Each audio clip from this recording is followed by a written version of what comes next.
Hi, my name is Mark Stard. Welcome to Little Green Man. Churchill Manitoba is known for its pristine landscapes, polar bears, beluga whales. It's a destination location, something that those of us who live in Manitoba are really quite proud to have in our province. Now, Albertan Conservative politician, and one particular one, wants to cover it in crude oil. Now, I'm exaggerating, of course I am, but really not by much. Jeff Callaway, who's actually a United Conservative Party of Alberta candidate, not even elected, has been on the news shouting off about this plan that he's got, this wonderful plan. Now, the plan is to revitalize Dauphin, which, I mean, not great. If they certainly have an issue with their rail lines having been washed out in the spring, and if it helps them, then great. But let's look at this plan just a little bit, and we can see pretty much right off the bat that it's not a very good plan at all. In fact, it's a plan that really doesn't think beyond the forming of the sentence. There's certainly no thought beyond that. Now, what Jeff Callaway is proposing is that the province of Alberta buy the port in Churchill, then give $20 million to fix the rail line that got washed out in the spring, and then, that will sort of go somewhere to help, but then there'll be a pipeline that would be built, an oil pipeline from Alberta to Churchill, which will then be used as a port to transport oil in oil tankers through Hudson's Bay and out to the rest of the world. That's his plan. Now the question then is, what happened? Well, first a little background. So the rail lines got washed out in the spring, weather issues, maybe climate change, I don't know. But certainly there was some disastrous weather wiped out the rail lines. Now there's a company called Omnitrax that are contractually obligated for the upkeep of that rail line. They actually entered into a contract with the federal government, and they were supposed to, they were giving a loan of about $18.5 million. I'm not even sure that's a loan or whether that was they were subsidising the project or not. The rails got wiped out, and now they're saying, "Oh, we can't afford it. It's too much money. We're not making enough profit." As greedy corporations tend to be, and they're refusing to look after that line. Like I said, they're contractually obligated. The federal government of Canada says, "No, you have to pay it." They're saying, "No, we're not," and this is dragging on, and it's absolutely, really hurting Churchill, Manitoba. Right now, financially, and they're having to fly in food, that kind of thing. Food prices are going through the roof, as you'd expect. Now, one of the plans is that Omnitrax will actually be involved in his plans, and then they'll be maintaining the tracks there. So the province of Alberta, presumably, the articles weren't actually clear which province he was talking about, but I'm presuming it's either Alberta or Manitoba. Either way, the federal government has said that Omnitrax needs to pay for those lines themselves. They agreed to the upkeep. They got that $18.5 million towards that, and they have to do that. And they're saying, no, excuses. So for a start, right there, forget Omnitrax. They shouldn't even be allowed to be in operation until this is resolved. We're talking, these are people's lives that are being dealt with, being changed and being affected up north. So, having looked at that, the article, there are many articles we looked at. One of the articles, actually I'm going to quote for you right now. Callaway thinks owning an export terminal would provide long-term benefits for Alberta's economy. It's a small investment. Sorry, it's important. This is an important little difference here. It's a small investment. Small, not just a regular small one, to make for prosperity in Western Canada, he said. His plan would also include partnering with industry to build a pipeline to the port which would run into the billions of dollars. So profits all around to be had, and all that has to happen is public money, whether it's provincial, whichever province pays for it, $20 million of provincial public money to be given to a project that will benefit private companies. Yeah, with an oil pipeline, because oil pipelines have such a great history, don't they? So, but let me then go back to that statement, and the reason I emphasise the small price. Well, if it's such a small price, then why is Omnitrax being a complete and total bunch of insert expletives?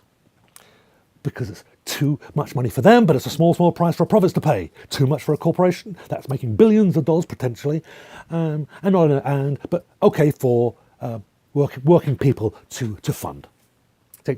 Something incredibly horribly wrong with that. So Omnitrax are deadbeats. They won't pay their bills. They won't live up to their obligations, even though they're contractually obliged to do so. They're deadbeats, and they should not be given a penny more. They shouldn't be given a penny at all. They should be giving back money that they have taken for this. And when they take the lines that were put in there, not by Omnitrax money, but by public money in the first place. So why should they be making a profit when they're not prepared to put any real investment in? Okay, I think there's enough said about that. Now, as far as the other comment, which was, would be a long-term benefit to Alberta's economy. No, it won't be. Absolutely will not. Alberta has had billions and billions and billions of dollars of oil sucked out from under its soil that have been used by many oil companies to make billions and billions and billions and billions and billions of dollars in profit. How much of that has come back to the province of Alberta? Well, the actual tax rates that those oil companies would have paid are about 12%. Those are the actual published rates. Now, with all the tax cuts that they get and with the subsidies, there was actually a chance that the most they paid was 5%. 5. And the amount that they actually paid, 0. So it's somewhere within that range, between 0 and 5. And there are sources for everything I'm saying, every point I'm making, there are sources in the description. Check them out. So, with almost no taxes paid back, particularly when you take into account that people are paying about 14% in income tax, individuals are, that this trickle-down economics that they've lived on since 1971 when the Conservatives took over to 2015, and I'm going to pull up this graph, actually it should be on the screen, and it shows that from 1971 to 2015 that the Conservatives were in power.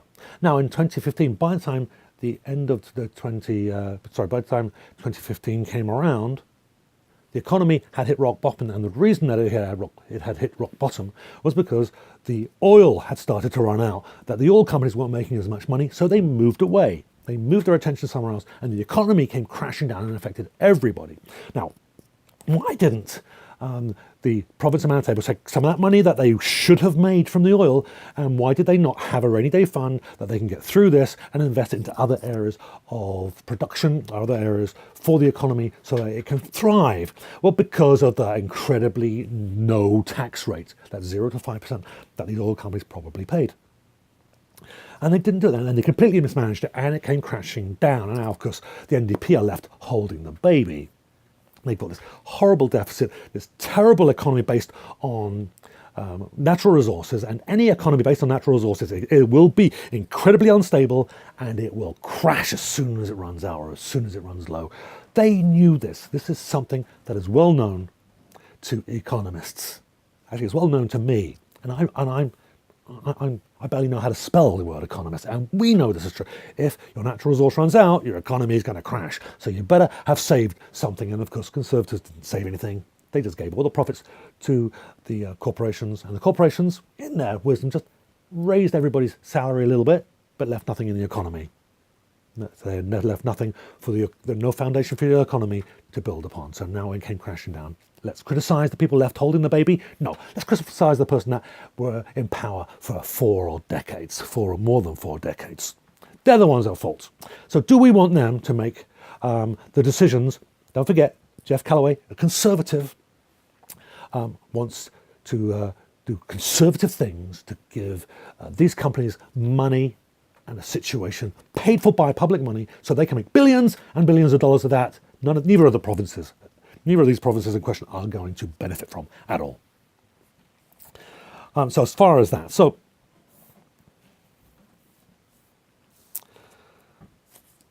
okay, moving on. So right now, so why is this happening? Well, Alberta Conservatives are in a bit of a panic right now. So there are fewer investors investing in oil. No kidding. There are, of course, people concerned about climate change, they're concerned about pollution, they're concerned about weather changes that are massive and huge. I mean, we were only a few weeks away from Christmas last year for having snow in Manitoba, and that was crazy close. We weren't really worried that there wasn't going to be a white Christmas, but maybe this year we may not. Things are getting warmer and it's getting ridiculous, and people are concerned with that, and we know that carbon-based fuels are a main cause of this. Not the only cause, but a main cause. So there are climate concerns.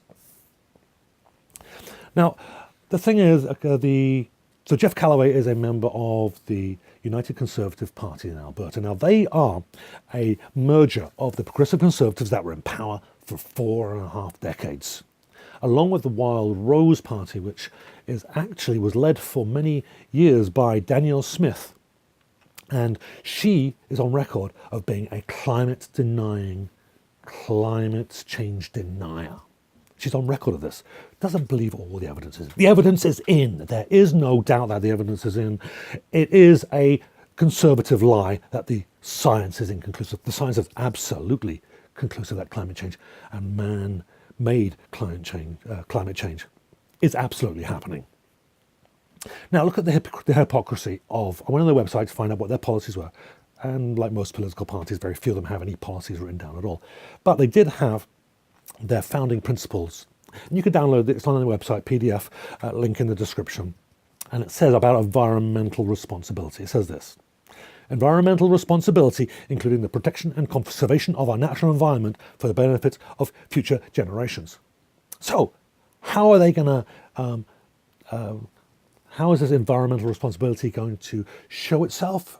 By a pipeline? This is kind of what is really hypocritical about conservative parties, is that they say one thing, but then obviously this is what they want to do. They want to put a pipeline in, which is the same economy that failed them after 45 years or so of an economy, a paper thin economy based on this limited supply of oil that will die and will stop and will bring anybody that invests in this economy are going to end up paupers at the end. And they know this. Trickle-down economics doesn't work because corporations are fundamentally selfish and greedy. They do not want to share it. They don't want to share any of this, any of their money with anyone other than the people they have to, which are rich people. Who owns corporations? Rich people do. So how do I say this is hypocritical? Well, let's look at the history of pipelines in Alberta. What are oil spills in Alberta? Let's get some statistics here. So an article I found on Global News gave us an idea of what oil spills are like. So Alberta's had an average of 2 crude oil spills a day, every day, for the past 37 years.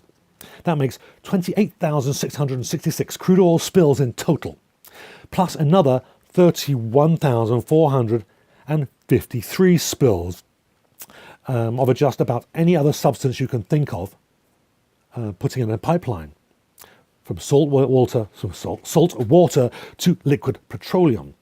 The article goes on to say that for the 53% of spills from somewhere other than a pipeline, such as oil wells and pumping stations, anything under 2 cubic meters, that's 2,000 litres or 12.5 barrels, doesn't get counted.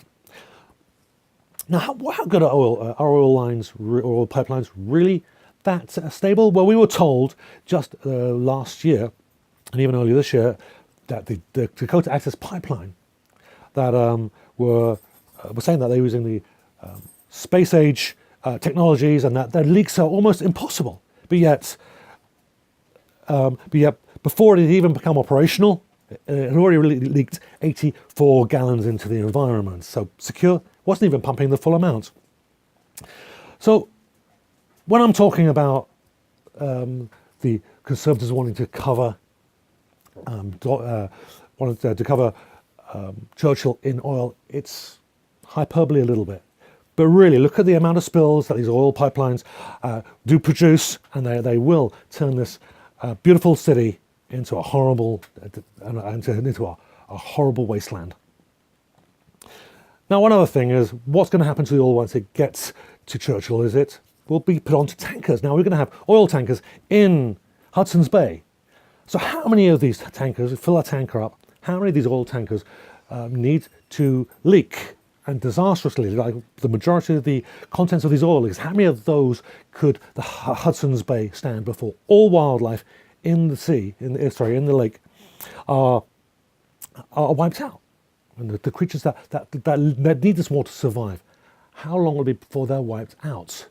Well, one will be enough to destroy it, and it's also water flows in North America, water flows into the various estuaries and is required for clean drinking water for everybody that lives in that area.